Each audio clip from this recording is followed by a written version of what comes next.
الحمد لله وكفى وسلام على عباده الذين اصطفى.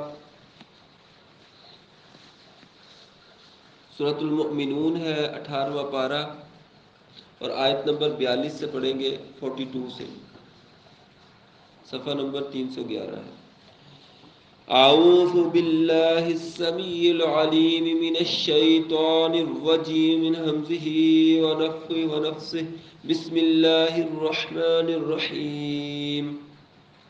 ثم انشأنا من بعدهم قرونا آخرین ما تسبق من أمة أجلها وما يستأخرون ثم أرسلنا رسلنا تترى كلما جاء أمة رسولها كذبوه فأتبعنا بعضا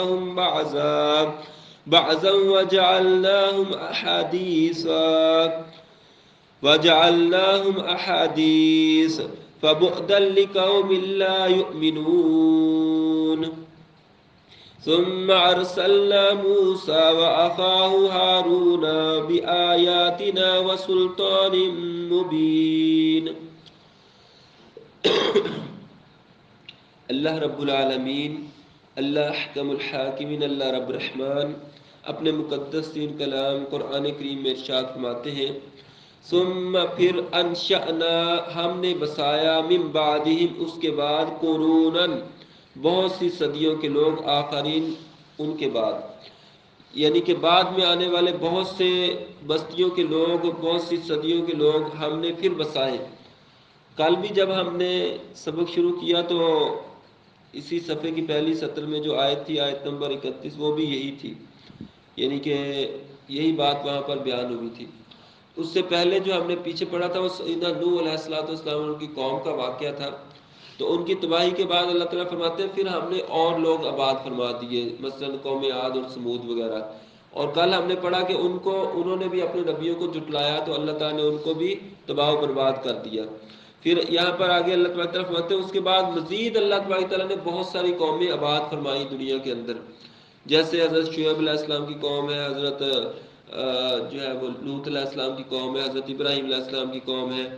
اس کے علاوہ جو ہے وہ بہت سارے انبیاء علیہ السلام کی قومیں، اور جو ہے وہ سیدنا یعقوب علیہ السلام کی آگے اولاد جسے بنی اسرائیل کہا جاتا ہے، یہ قومیں اللہ تبارک تعالیٰ نے بسائی. تو ما تسبق من امت اجلها وما يستأخرون، ما تسبق نہ تو آگے بڑھتی ہے، من امت کوئی بھی امت، اجلہا اس کی اجل، جب اس کا مقررہ وقت آ جاتا ہے تو اس سے نہ تو وہ آگے بڑھتا ہے، وما یستاخرون نہ وہ پیچھے رہتا ہے. نہ تو یعنی جس قوم کا وقت آ گیا نا اس پر کوئی عذاب آنے کا وقت ہے یا اس کے لیے کسی بلائی کا یا برائی کا وقت ہے، تو وہ وقت جب آ جاتا ہے تو اس سے نہ تو کچھ وقت آگے بڑھتا ہے نہ پیچھے رہتا ہے. یعنی کہ جو مقررہ وقت ہے وہی ہے. جیسے کسی کا موت کا وقت آ جاتا ہے نا تو نہ تو اس سے 1 منٹ پہلے موت آ سکتی ہے نہ بعد میں آ سکتی ہے، جب اللہ تعالیٰ نے لکھی وہی آ رہی ہے اسی وقت آ جاتی ہے. تو امتوں کا بھی یہی حال ہے کہ ان کے پاس اللہ تعالیٰ نے اپنے رسول بھیجے. اللہ تعالیٰ فرماتے ہیں ثم ارسلنا رسلنا تترا، ثم پھر ارسلنا ہم نے بھیجے رسولنا اپنے رسولوں کو. اللہ تعالیٰ فرماتے ہیں پھر ہم نے اپنے رسولوں کو بھیجا تترا، پے در پے، یعنی کہ ایک کے بعد دوسرا نبی، ایک کے بعد دوسرا نبی. ہر امت کے اندر، ہر قوم کے اندر اللہ تعالیٰ نے اپنے رسولوں کو، اپنے نبیوں کو بھیجا.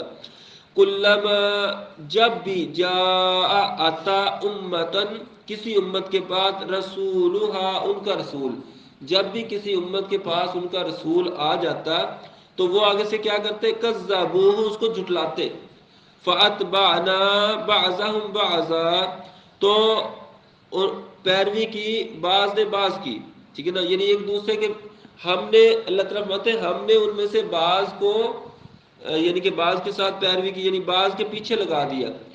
یعنی کہ جیسے ہم کہتے ہیں نا کہ فلاں کو بھی ہم نے کک کر دیا، فلاں کو کک کر دیا، ٹھیک ہے نا، فلاں کو بھی ہم نے اڑا دیا، فلاں کو بھی اڑا دیا. تو اللہ تعالیٰ فرماتے ہیں ہم نے بعض کو بعض کے ساتھ ان کے پیچھے ہی کر دیا، جیسے فلاں کو تباہ کیا ویسے فلاں کو بھی ساتھ تباہ کر دیا. وجعلناہم احادیث، اور ان کو کہانیاں بنا دیا کہ وہ صرف قصے کہانیاں رہ گئی. یعنی پہلے وہ دنیا کے اندر لوگ تھے، آباد تھے اور رہتے سہتے تھے، بڑی ان کو اللہ تبارک تعالیٰ نے نعمتیں دی ہوئی تھی، لیکن اللہ تبارک تعالیٰ کو جھٹلانے کی وجہ سے، اللہ کے نبیوں کی تکذیب کرنے کی وجہ سے اللہ تبارک تعالیٰ نے ان کو سب کو اڑا دیا، یعنی کہ ان کو جو ہے وہ تباہ کر دیا، ایک کے بعد دوسرا، ایک کے بعد دوسرا، سارے تباہ ہوتے گئے۔ فَبُعْدًا لِقَوْمٍ لَّا يُؤْمِنُونَ، اللہ تعالیٰ فرماتے ہیں دوری ہے اس قوم کے لیے جو ایمان نہیں لاتے، یعنی جو ایمان نہیں لاتے اس کے لیے اللہ تبارک تعالیٰ کی طرف سے دوری ہے، اللہ تعالیٰ کی رحمت سے دوری ہے، وہ اللہ کی رحمت کے پاس نہیں آ سکتے جو بھی ایمان نہیں لاتے، اللہ پر ایمان نہیں لاتے، آخرت پر ایمان نہیں لاتے، اللہ کے نبیوں پر ایمان نہیں لاتے، ان کے لیے دوری ہے۔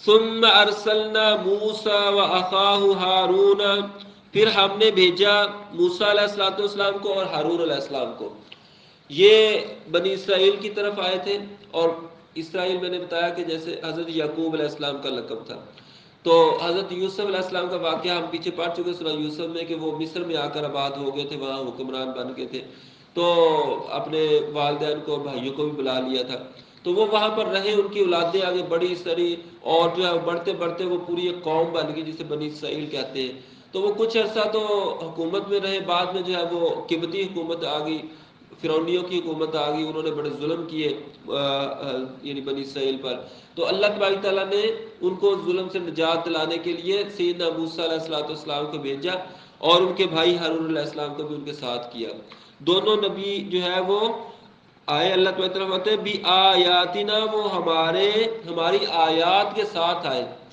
آیات سے کیا مراد ہے؟ نشانیاں، معجزات، و سلطان مبین، اور واضح غلبہ بھی۔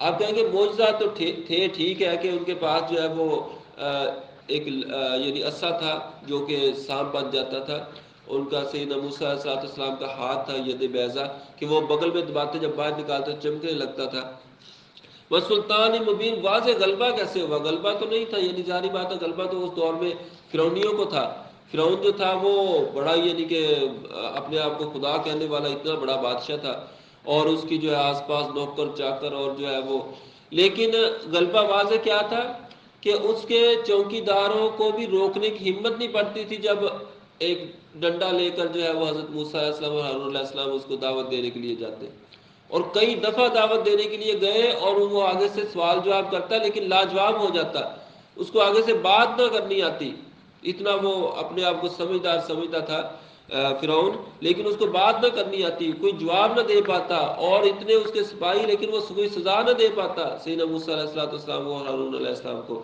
کئی سال تک دعوت دیتے رہے، کوئی گزند نہ پہنچا سکا، ان کو کوئی تکلیف نہ پہنچا سکا اللہ کے نبیوں کو، اور جادوگروں سے مقابلہ کرایا، جادوگر بھی ایمان لے آئے، ٹھیک ہے نا، یہ واضح غلبہ تھا، ٹھیک ہے نا، لوگ بھی دڑا دڑ یعنی کہ ایمان لا رہے تھے، جو تو کفر کے اوپر ڈٹے ہوئے تھے وہ تو ڈٹے ہی ہوئے تھے، وہ تو اتنی بڑی بڑی نشانیاں، مثلا وہ طوفان کا آ جانا، اور جو ہے وہ 9 نشانیاں جو ہے مختلف طرح کے ان پر عذاب آ جانے، اس کے باوجود وہ ایمان نہیں لائے۔ تو اللہ تعالیٰ کی طرف فرماتے ہیں ہم نے سیدنا موسیٰ علیہ السلام کو معجزات اور واضح غلبہ دے کر بھیجا تھا الی فرعون، فرعون کے پاس، و ملائہ، اور اس کے سرداروں کے پاس، فرعون کی قوم میں بھی بڑے بڑے سردار تھے، اچھا پیچھے بھی ہم نے پڑھا نا کل بھی کہ ان کی قوم کے جو سردار تھے انہوں نے جو ہے وہ سب سے پہلے جھٹلایا، اور اس سے پہلے نوح علیہ السلام کی بھی قوم کے سرداروں نے سب سے پہلے جھٹلایا۔ اصل میں جب یہ دولت مل جاتی ہے نا تو لوگ جو ہے نا وہ سمجھتے ہیں پتہ نہیں ہم تو خدا ہی بن گئے نعوذ باللہ، ٹھیک ہے نا، تو وہ اتنا فخر غرور اور تکبر کرنا شروع کر دیتے ہیں، حق کو جھٹلانا شروع کر دیتے ہیں۔ تکبر اصل میں ہوتا بھی یہی ہے کہ حق کو جھٹلا دینا یا لوگوں کو اپنے سے کمتر سمجھنا، تو سارے لوگوں کو اللہ تعالیٰ نے برابر بنایا ہے، تو ہمیں جو لوگوں کو کمتر نہیں سمجھنا چاہیے، خاص طور پر مسلمانوں کو، اللہ کے فرمانبرداروں کو کمتر نہیں سمجھنا چاہیے اور تکبر نہیں کرنا چاہیے۔ لیکن فرعون اور اس کے سرداروں نے کیا کیا؟ فاستکبروا، انہوں نے تکبر کیا، وکانوا قوما عالین، اور وہ حد سے بڑے ہوئے لوگ تھے، سرکش لوگ تھے۔ فقالوا، انہوں نے کیا کہا؟ انؤمن، کیا ہم ایمان لائیں، لبشرین، 2 بشر پر، 2 انسانوں پر، مثلنا، جو ہمارے جیسے ہیں، یعنی کہ ہمارے جیسے 2 بشر ہیں ان پر ہم ایمان لے کے آئیں، ٹھیک ہے نا، پیچھے بھی آپ نے پڑھا کہ ہر نبی کو جو ہے وہ لوگ جھٹلا رہے، کہہ رہے ہیں کہ آپ تو بشر ہیں ہمارے جیسے، ٹھیک ہے نا. تو بشر ہونا کوئی ایسی بھی بری بات نہیں تھی جس کی وجہ سے لوگ جھٹلا رہے تھے. اس دور میں لوگ جو ہے وہ انبیاء علیہ السلام کو بشر ہونے کی وجہ سے ان کی رسالت کا انکار کر دیتے تھے. اور آج بہت سارے ہیں جو بشر ہونے کی وجہ سے وہ اور کہتے ہیں کہ رسول بشر نہیں ہو سکتا. اس دور میں بھی کہتے تھے کہ جو بشر ہے وہ رسول نہیں ہو سکتا تھا. ٹھیک ہے نا. تو حالانکہ بشر جو ہوتا ہے انسان وہ سارے ایک جیسے تھوڑی ہوتے ہیں. کوئی بہت اچھا سمجھدار علم والا بھی ہوتا ہے, کوئی جو ہے وہ بیوقوف بھی ہوتے ہیں. ٹھیک ہے نا. کوئی علم والے جو ہوتے ہیں وہ بھی کوئی ایک جیسے تھوڑی ہوتے ہیں. کسی کے پاس اللہ تعالیٰ نے زیادہ علم عطا فرمایا, کسی کو کم عطا فرمایا ہوا. تو بشر ہونا کوئی ایسی بات تو نہیں تھی جس کی وجہ سے وہ جھٹلاتے, لیکن سب لوگوں نے اسی اعتراض پر جو ہے وہ جھٹلایا. اور کیا کہا انہوں نے, فرعون اور اس کے سرداروں نے, وَقَوْمُهُمَا لَنَا عَابِدُونَ, ان کی قوم تو ہمارے غلام ہے. یعنی کہ وہ بنی اسرائیل اس دور کے اندر جو ہے وہ فرعونیوں کے غلامی کر رہے تھے ایک طرح سے, وہ اس سے جو مرضی کام لے لیتے تھے. تو وہ کہتے ہیں اس کی قوم تو ہماری غلام ہے اور یہ ہمارے پاس جو ہے وہ دو بشر آ گئے, ہم اس کی پیروی کرنا شروع کر دیں, اس پر ایمان لے آئے. فَكَذَّبُوهُمَا, پس انہوں نے فرعونیوں نے جھٹلا دیا ان دونوں کو, یعنی فرعون حضرت موسیٰ علیہ السلام اور حضرت ہارون علیہ السلام دونوں کو فرعونیوں نے جھٹلا دیا. فَكَانُوا مِنَ الْمُحْلَقِينَ, تو وہ ہو گئے ہلاک ہونے والوں میں سے. ٹھیک ہے نا. ہلاک ہو گئے, کیسے ہلاک ہو گئے پتہ ہی ہے نا سب کو.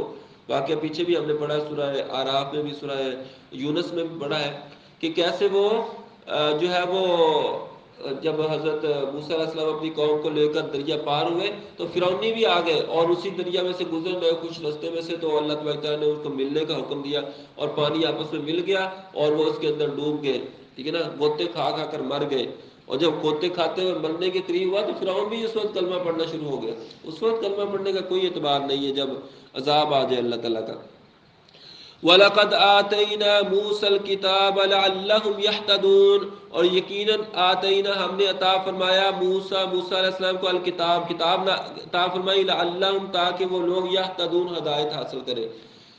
فرعون ڈوب گیا, موسیٰ علیہ السلام اور اپنی قوم کو لے کے چلے.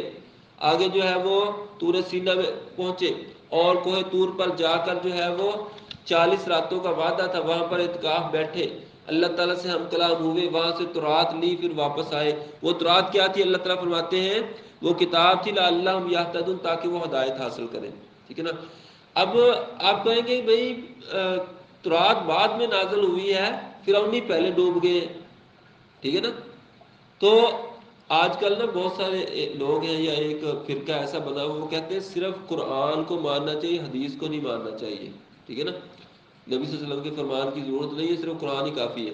اگر قرآن ہی کافی ہوتا تو اس وقت جو نازل ہوئی تھی اللہ کی کتاب وہ تو تورات تھی, وہ تو فرعون تک پہنچی نہیں. فرعون تو پہلے ڈوب گیا. تو اس نے کس چیز کا انکار کر دیا, کون سی آیات کا انکار کیا تھا؟ اس نے نبی کی بات کا انکار کیا تھا. اس نے موسیٰ علیہ السلام کی حدیث کا انکار کیا اور وہ غرق ہو گیا. ٹھیک ہے نا. اور آج اگر کوئی حضرت محمد صلی اللہ علیہ وسلم کی حدیث کا, ان کی حدیث کا انکار کرتا تو وہ کہاں جائے گا؟ ظاہری بات ہے قرآن بھی ضروری ہے, حدیث بھی ضروری ہے, دونوں ہی اتھینٹک ہے, دونوں ایک ہی چراغ کی روشنی ہے.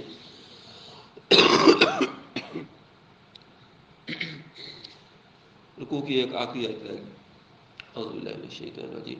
وَجَعَلْنَا ابْنَ مَرْيَمَ, اور ہم نے بنایا ابن مریم کو, ابن مریم سے مراد عیسیٰ بن مریم علیہ السلام, وَأُمَّهُ, اور اس کی والدہ کو, آیتاً, ایک نشانی. ہم نے ابن مریم اور اس کی والدہ کو ایک نشانی بنایا. تو اللہ تعالیٰ نے یہاں یہ نہیں کہا کہ عیسیٰ بن مریم, عیسیٰ بن مریم اور اس کی والدہ کو, کہ عیسیٰ کو اور اس کی والدہ کو نشانی بنایا. ٹھیک ہے نا. اللہ تعالیٰ نے ان کا نام ہی لیا بلکہ ابن مریم کہا, مریم کے بیٹے کو اور اس کی والدہ کو نشانی بنایا, یعنی مریم کو نشانی بنایا. تو کیونکہ عیسائی جو ہے وہ حضرت عیسیٰ علیہ السلام کو خدا کی طرح پوجتے ہیں, ان کو اللہ یا اللہ کا حصہ سمجھتے ہیں. تو اللہ تعالیٰ تو وہ مریم کے بیٹے ہیں, وہ اللہ کے بیٹے کیسے ہو سکتے ہیں؟ وہ تو ابن مریم ہے, مریم علیہ السلام کے بیٹے ہیں. وَأُمَّهُ, اور ان کی والدہ, آیتاً, ایک نشانی بنایا. وَآوَيْنَاهُمَا إِلَىٰ رَبْوَةٍ, اور وہ آئے ایک اونچی جگہ پر, ایک اونچے ٹیلے پر, ذات قرار, رام سے رہنے والی جگہ, وَمَعِین, اور پانی, بہتے ہوئے پانی پر. تو اس سے مراد یہ ہے کہ بیت المقدس کے قریب ایک اونچی جگہ تھی جہاں پر مریم علیہ السلام جب درد ذیل ہوئی تو وہاں پر وہ تشریف لے گئی. تو وہاں پر اللہ تبارک تعالیٰ نے ان کو آواز دی کہ یہ جو ایک کھجور کا تنا ہے اس کو ہلاؤ. اس کے اوپر کچھ بھی نہیں تھا، یعنی کہ تنا وہ سوکھا ہوا تھا. اس کو ہلاؤ، اوپر سے پکی ہوئی کھجوریں تمہارے پاس گرے گی. یہ نیچے چشمہ بہ رہا ہے، یہاں سے پانی پیو اور اپنی آنکھیں ٹھنڈی کرو. تو وہ اللہ تعالیٰ نے اس کا ذکر فرمایا کہ وہاں چشمہ بہ رہا تھا اور اونچی جگہ تھی. ٹھیک ہے نا. تو وہاں پر جو ہے وہ معجزات رونما ہوئے. وہاں پر حضرت عیسیٰ علیہ السلام پیدا ہوئے. تو عیسیٰ علیہ السلام جو ہے وہ مریم علیہ السلام کے بطن سے پیدا ہوئے، لیکن لوگوں نے ان کو الہ بنا دیا اور کہا کہ وہ اللہ کا بیٹا ہے. نعوذ باللہ من ذالک. اللہ تبارک و تعالیٰ سے دعا ہے، اللہ تبارک و تعالیٰ ہمیں ان انبیاء علیہ السلام کے واقعات کو سیکھنے، سمجھنے، ان سے عبرت حاصل کرنے اور اپنے اعمال کی اصلاح کرنے کی توفیق عطا فرمائے. اللہ تبارک و تعالیٰ ہمیں کتاب و سنت کو سیکھنے، سمجھنے، عمل کرنے اور دوسروں تک پہنچانے کی توفیق عطا فرمائے. سبحانک اللہم و بحمدک، اشہد ان لا الہ الا انت، استغفرک و اتوب الیک. وصلی اللہ